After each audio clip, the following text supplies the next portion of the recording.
Marami na nga talagang achievements ang nagkaroon ang SB19 mula sa nasabi nga pong mga magazines at ngayon ay nasa Rolling Stone naman ang nasabing SB19. Marami na silang napatunayan pero hindi po talaga mawala-wala ang pagkumpara at ang fan war between SB19 and Bini.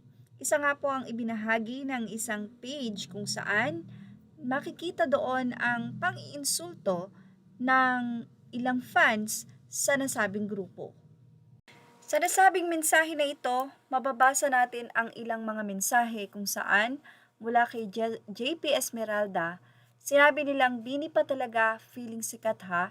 Isang Bini member pa nga lang masikat na sa buong SB19 sa tagal-tagal ng SB19 sa P-pop, yung followers pang newbie pa rin.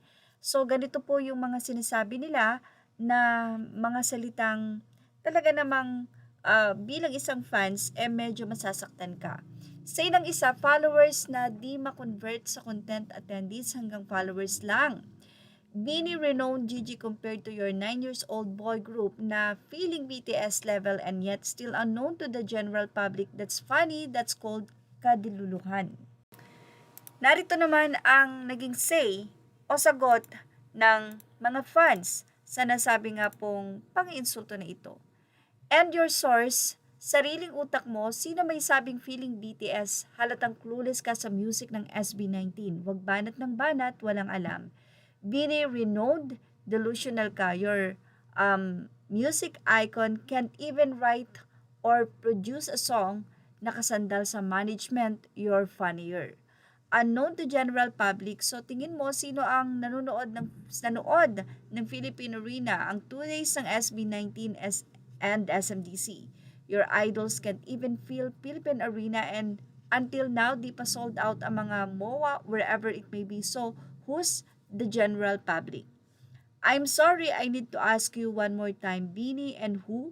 Your idols who are still employees. Yan pa ang naging sagutan ng mga fans sa social media.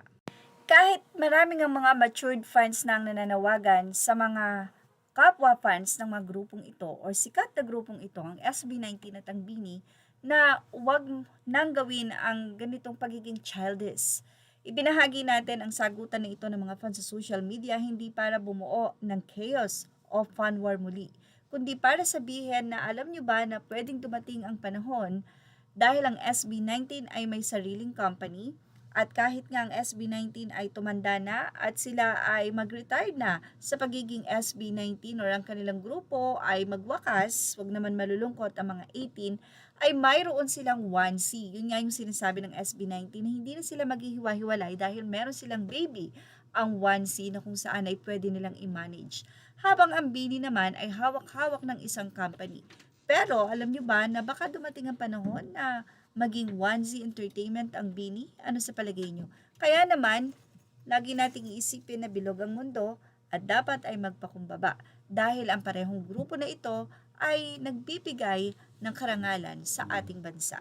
At dapat ang gawin ng mga fans pareho silang suportahan. At yan ang ating Showbiz Now update. Images are all credit to the rightful owners. Thank you for watching Showbiz Now.